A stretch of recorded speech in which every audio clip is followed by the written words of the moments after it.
With a fountain show recognized the world over, it is one of Las Vegas's most iconic hotels. Welcome to Fly Guys. Join me as I review the Bellagio in Las Vegas in one of their Strip View Spa Tower King rooms.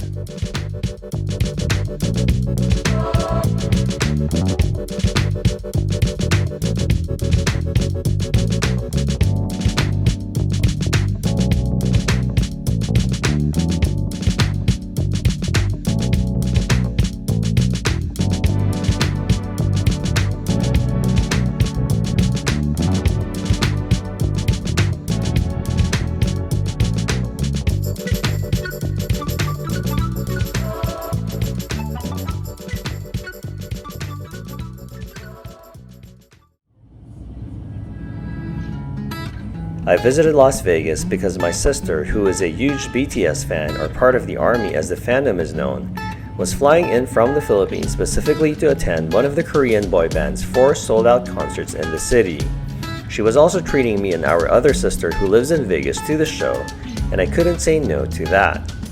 I also wanted to take advantage of this trip to review some new places for my channel, and the Bellagio was one of the hotels I was looking forward to experiencing.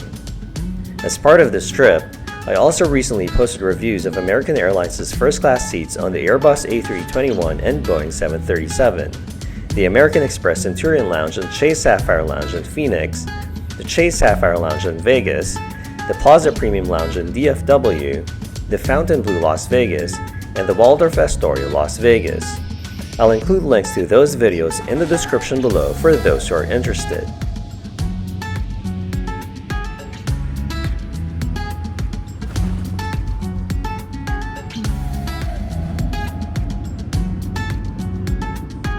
If you're new to the channel and you end up finding this video informative or helpful, I'd really appreciate it if you could give it a like and subscribe.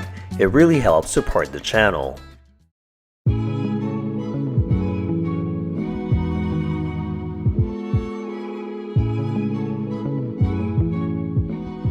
The Bellagio is a luxury hotel and casino located on the Las Vegas Strip. It opened in October 1998 with 3,005 rooms, housed in a 36-story tower. Built at a cost of $1.6 billion, it was the most expensive resort in the world at the time. 6 years later, in 2004, the resort expanded with a second tower, adding 928 more rooms. Today, the Bellagio spans 77 acres and features an approximately 156,000 square foot casino. The hotel is operated by MGM Resorts, which most recently partnered with Marriott Hotels to bring its properties within Marriott's International Reservation System and its Bonvoy loyalty program. Before we continue, please note that the clips in this video were filmed at different times. Many of the public areas were recorded early in the morning or during periods when there were fewer guests around.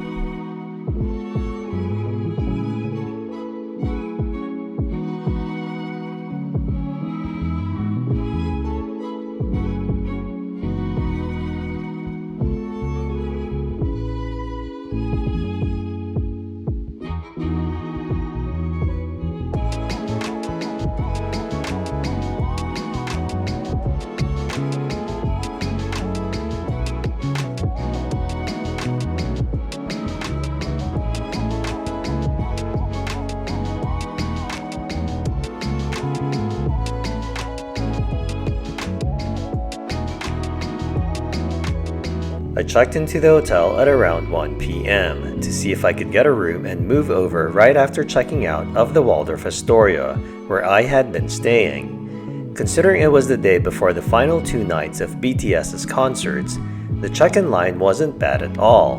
I made it to the front desk in less than 15 minutes. The check-in process itself took a little longer though. The friendly agent had to get approval from a supervisor to assign me one of the last few upgrade-eligible rooms. I'm not sure if it was one of the last rooms available through the Chase Edit program where I booked, or it's simply one of the last complimentary upgrades available for third-party bookings in general. Either way, I really appreciated it. What I didn't realize until I was handed my keys was that although I had been upgraded to a strip view, It was actually located in the second tower, known as the Spa Tower.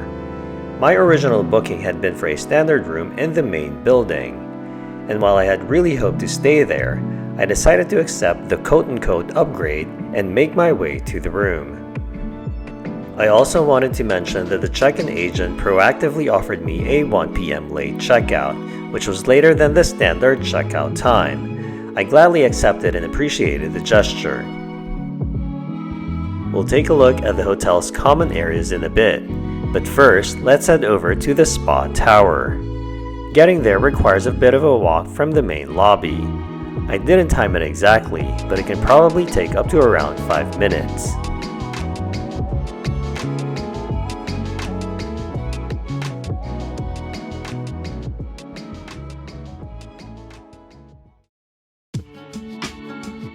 Welcome to my Bellagio Las Vegas Strip View Spa Tower King Room.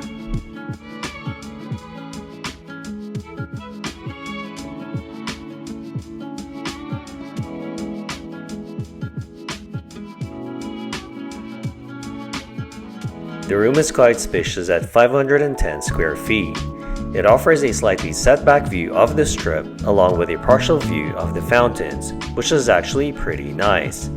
My first impression of the room was that it was just okay.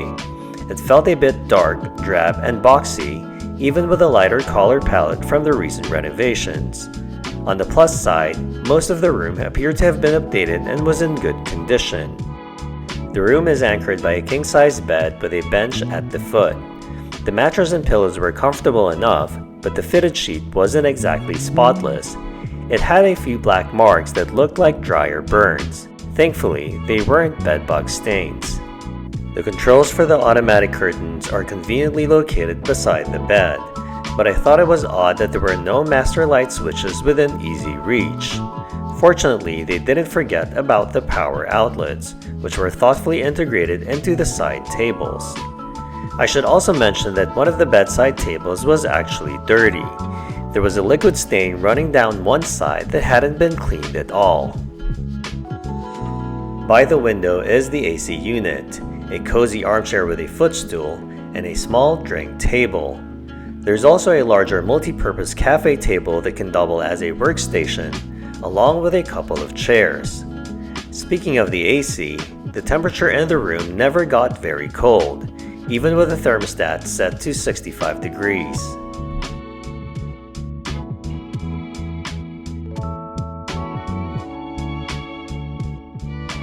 Opposite the bed is the TV and the minibar setup.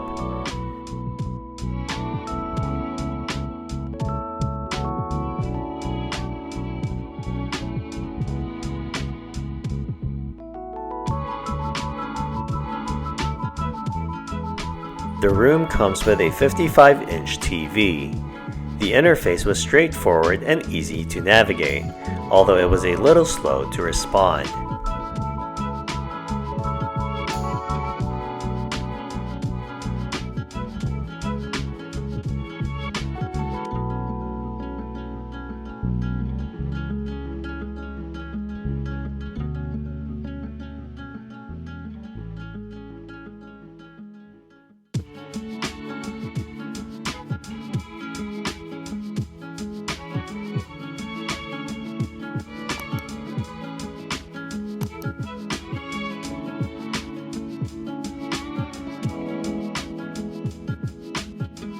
The minibar holds an ice bucket and a couple of glasses on one end. A selection of minibar snacks available for purchase in the middle.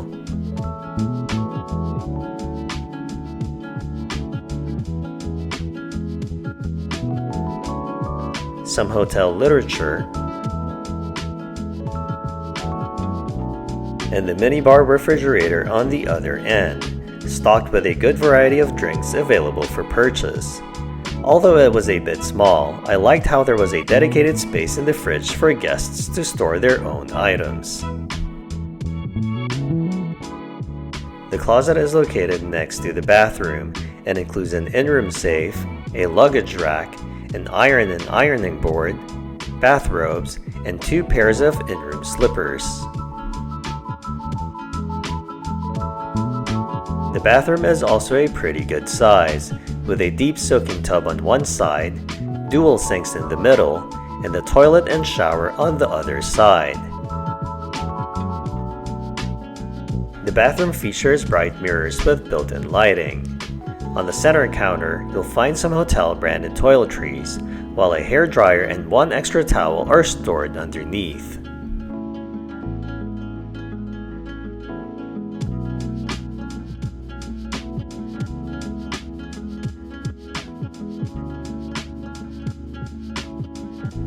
The sinks had a few issues. The water pressure was not that strong, and the left sink drained slowly.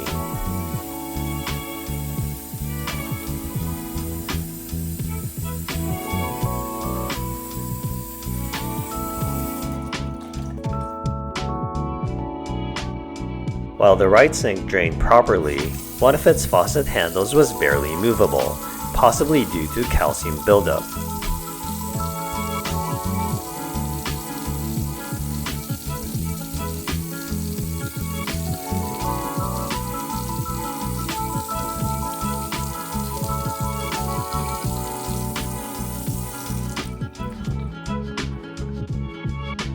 The toilet area was actually one of the least clean parts of the bathroom. Aside from the dirty exhaust vent and a toilet that wasn't exactly spotless upon closer inspection, there was something downright disgusting left behind the toilet. I'm blurring it for anyone who may be eating or is sensitive to this kind of thing, but it was pretty gross. Fortunately, the housekeeping staff happened to be cleaning the room across the hall, and I didn't have to call and wait who knows how long for someone to clean it. What really stood out though was that the housekeeper went back out to get a pair of gloves because they didn't want to pick it up with their bare hands, which gives you an idea of just how unpleasant it was. To housekeeping's credit, they apologized for the oversight, even though they may not have been responsible for cleaning my room in the first place. Anyway, the shower stall was a good size, but the water pressure was pretty weak, and the shower head had noticeable limescale buildup.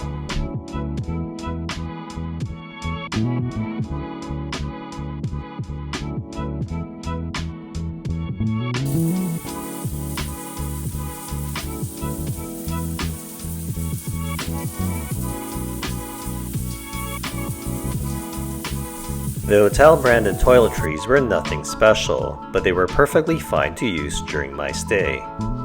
Finally, on the other side of the bathroom is the soaking tub. Unlike the sink and the shower, the tub had noticeably stronger water pressure. If I hadn't come across all of the visible cleanliness issues throughout the room, I probably would have considered using it. Like the rest of the room, the bathroom never really cooled down, and it actually became quite stuffy, likely due to the same AC issue.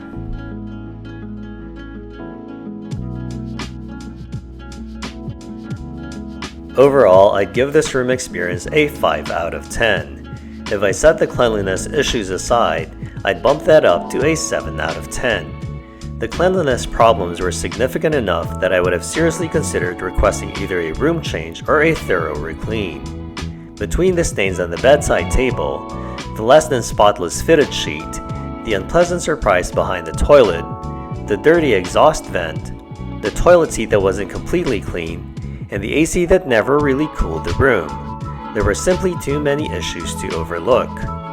With that said, this is a 3,000 plus room mega resort, and I visited during a very busy weekend. I wasn't confident that a room change would have been available, and I also wasn't sure how long it would have taken for housekeeping to re-clean the room, so I ultimately decided not to pursue either option. I should also mention that the housekeeping staff could be a bit noisy. They were constantly moving in and out of nearby rooms, and their radios were often turned up quite loud. It just didn't feel like a very luxurious room experience or the kind of upscale environment you'd expect from a luxury property. But the room experience wasn't all that bad. The somewhat distant and partial view of the fountain show was still a pretty enjoyable experience. Since I decided to stay in for the night, I was able to enjoy the show from the comfort of my room. There was a dedicated channel on the in-room TV that played the fountain show's music simultaneously, so you could watch the show from the window while listening to the soundtrack from the room.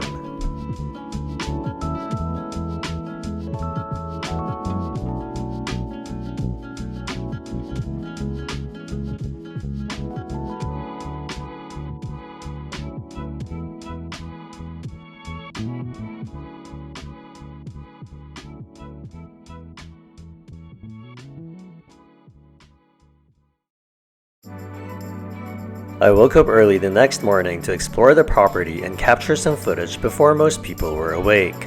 We'll begin our tour of the resort in the spa tower where I was staying, and make our way through the rest of the property from there.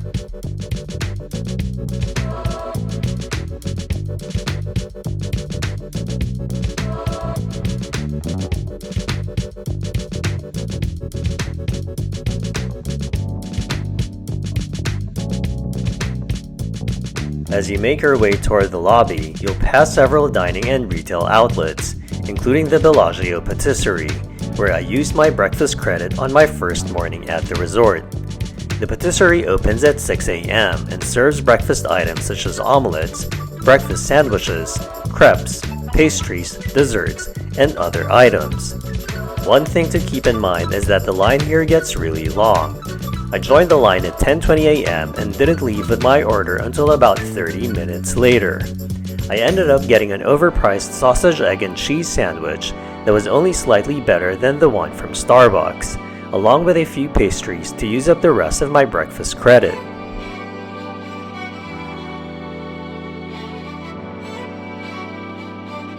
Right before you reach the lobby, you'll come across the conservatory and botanical gardens.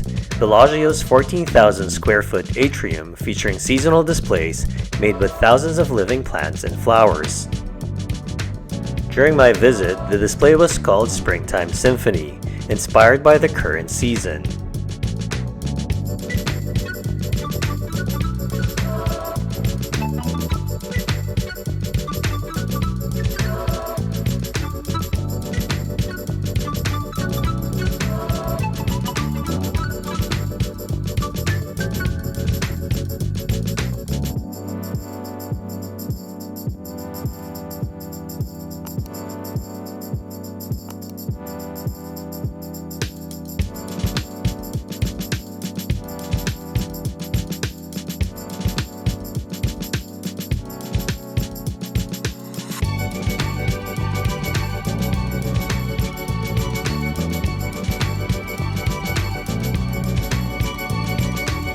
It was actually pretty impressive, both during the day when the natural sunlight filled the conservatory, and in the evening when the displays were beautifully illuminated.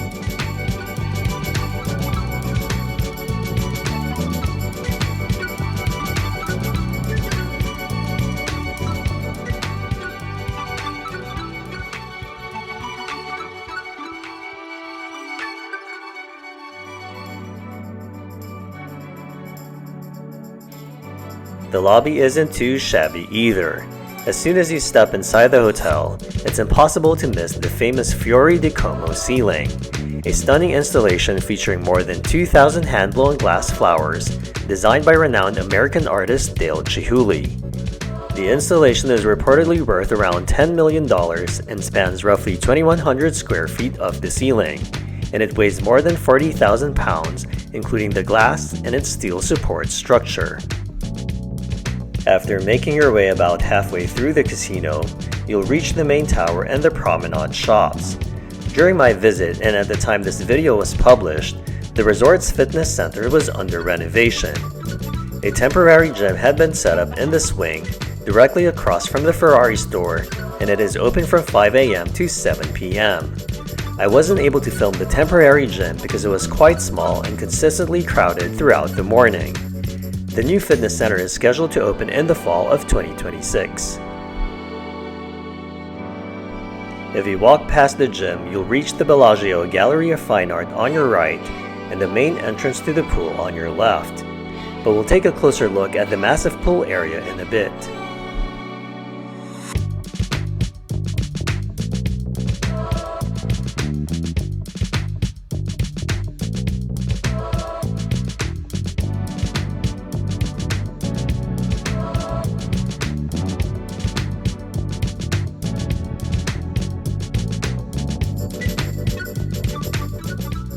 Continuing through the rest of the casino, you'll reach the buffet restaurant, as well as the O by Cirque du Soleil Theater.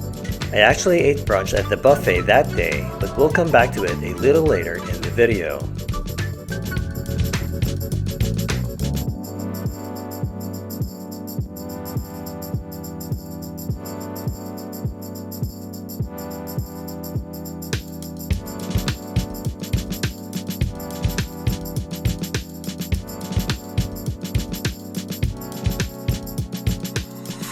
If you continue walking in the same direction, you'll eventually arrive at the shops at Via Bellagio, which features some of the world's most popular designer brands, as well as a Starbucks near the exit of the property.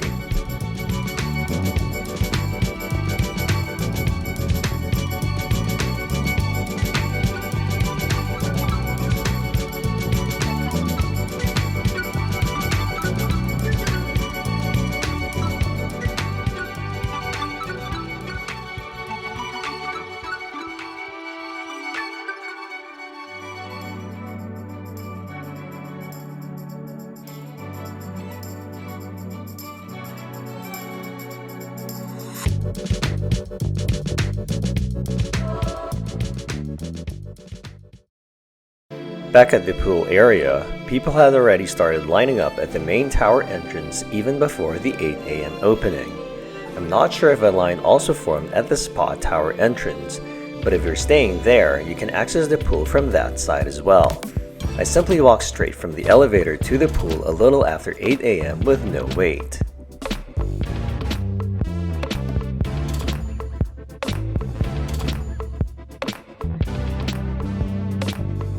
The pools are open daily from 8 a.m. to 7 p.m. When I visited around 8:15 a.m., the sun hadn't fully reached the entire pool deck yet. But when I passed by again around 11 a.m., the sun was fully out, and the pool area was packed.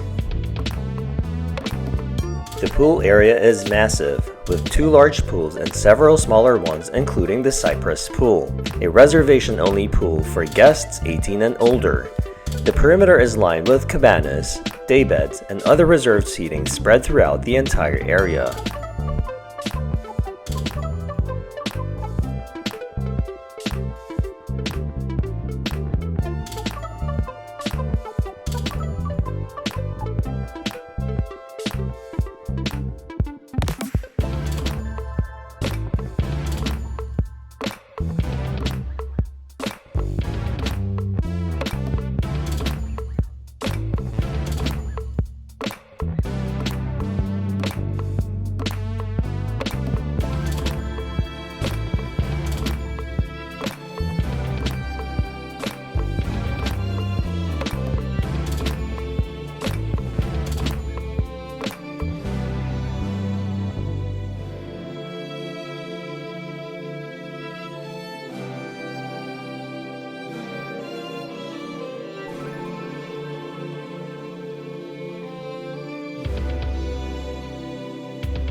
Also in this area is the Como Poolside Cafe and Bar, which incidentally is another place where you can use your breakfast or dining credit.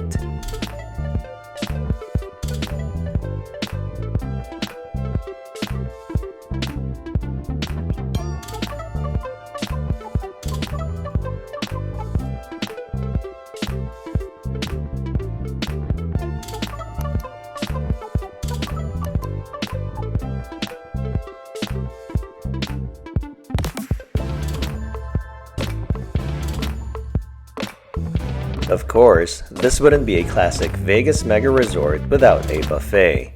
Even though I had a strong feeling it wouldn't be very good, I still wanted to try it to get the full Vegas experience. This was only the second buffet I've ever tried, with the first being at the Wynn a few years ago. The buffet is open for brunch from 8 a.m. to 2 p.m. and costs $45. I used my $60 breakfast credit here on my first morning at the hotel, which more than covered the cost of the buffet. Gratuity is separate and isn't included in the credit. There was no line when I arrived around 9 a.m., although there were already a good number of people dining inside. From where I was seated, the first station was the beverage station, which included a soda machine along with several types of coffee and iced tea. That was followed by the juice bar offering orange juice, lemonade, mango juice, pineapple and strawberry Dole Whip, and lychee and strawberry juice. Next was the rotisserie and carving station, featuring several types of sauces and gravies, along with rotisserie chicken, roasted turkey, prime rib, and bone-in ham. Also in this section were several side dishes including mashed potatoes, steamed broccoli, stuffing, Spanish rice, mac and cheese, carrots, and sautéed vegetables. They also had a pancake station featuring pancakes, waffles, and French toast. Across from it were the syrups, fresh fruit, and a selection of breads and other condiments.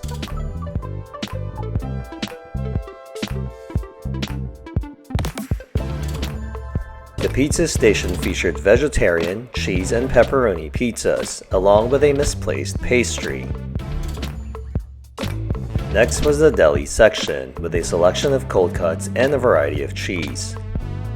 There were also more Italian dishes, including chicken parmigiana, mushroom peccari, penne pomodoro, cheese ravioli, fusilli bolognese, and cavatelli with chicken.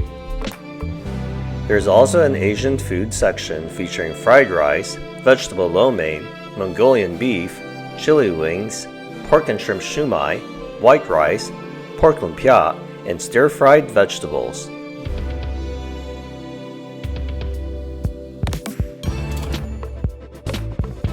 There's also a station with broccoli and beet salads, mixed fruit, peaches, yogurt, muesli, apricots, granola, and an assortment of jams, bagels, and bread.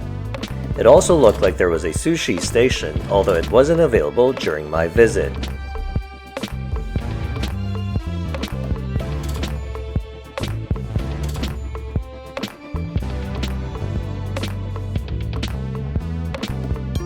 A DIY salad bar rounds out this section. Next is the seafood station, which features French mussels, salmon, and a seafood boil. They also had an omelette station, along with scrambled eggs, roasted vegetable frittata, hash browns, bacon, sausage, and biscuits with gravy. And of course, there's dessert, starting with a variety of gelato and sorbet, along with syrups and toppings to go with them. There's also lemon mousse and coconut tartlets,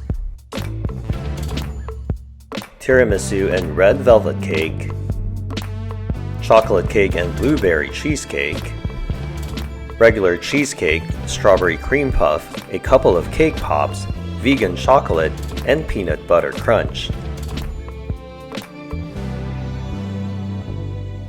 There's also a vegan molten chocolate cake and cannelle. There's also assorted donuts, plain and chocolate croissant, vegan chocolate flan, and creme brulee. And finally, there are some assorted muffins and breakfast cereals. Incidentally, there's also an alcoholic bar in the middle, available for an additional charge.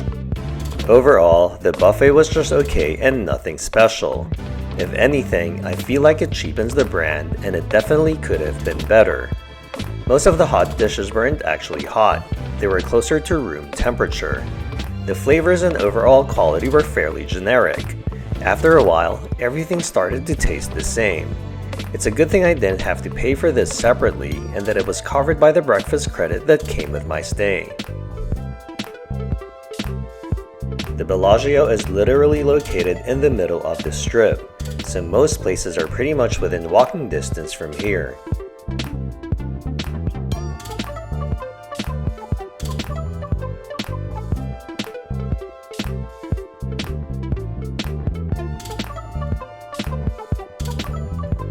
Right across from the hotel are Paris Las Vegas and Planet Hollywood.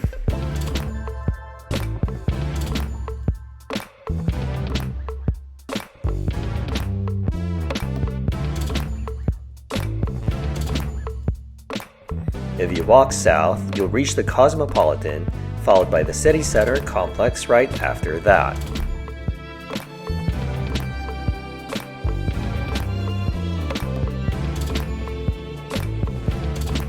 Walking in the opposite direction will take you to the Caesars Palace next door, with the Flamingo and the newly branded Vanderpump Las Vegas just across the street.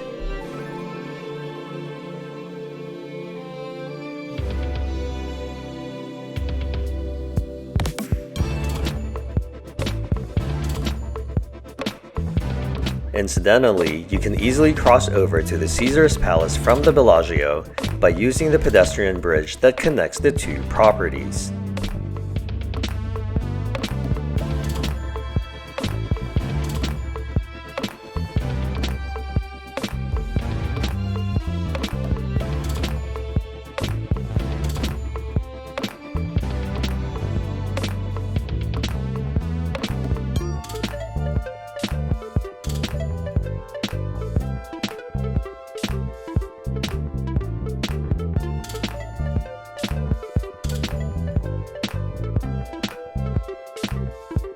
Finally, it wouldn't be the Bellagio without the iconic fountains of Bellagio. This water feature has more than 1,000 fountains that move in sync with music and lights. The display spans more than 1,000 feet, with water soaring as high as 460 feet into the air. When I first saw this show as a kid around the time the hotel opened, I was completely enthralled by it. Almost 30 years later, and after numerous visits, I still make it a point to watch the show every time I'm in the city. My favorite shows so far are Conte Partiro by Andrea Bocelli and Sarah Brightman, and All Night Long by Lionel Richie. Showtimes vary between weekdays and weekends, and they usually run more frequently every 15 minutes after 8 p.m. Be sure to check the hotel's official website for the most up-to-date schedule. Overall, I was a bit underwhelmed by my stay at the Bellagio. Actually, I was a bit disappointed. I was so excited to finally stay here, but time has definitely turned this property into just another classic Vegas mega resort, nothing particularly special. As much as I appreciated the room refresh, the room was quite dark and a bit bland. Let's not even mention the cleanliness issues. I understand that this is a 3,000 plus room resort and that housekeeping is probably turning over rooms non-stop, but I expected better from a hotel that markets itself as a luxury property. The location is hard to beat though, unless you don't like crowds, which to be fair, is something you'll probably have to deal with anywhere on the Las Vegas Strip. The facilities were very good, especially the pool area, and I'm sure the new fitness center will be a great addition once it opens. The buffet was disappointing, but there are plenty of other dining options within the property, as well as at nearby MGM Resorts hotels, where you can charge your meals to your room. The staff were a bit hit or miss. At checkout, I encountered a front desk employee or security staff member who came across as rude.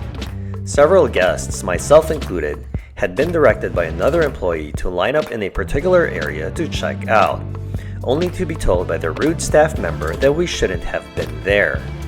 Rather than apologizing for the miscommunication, he handled the situation in a way that felt unnecessarily dismissive and not particularly guest-focused.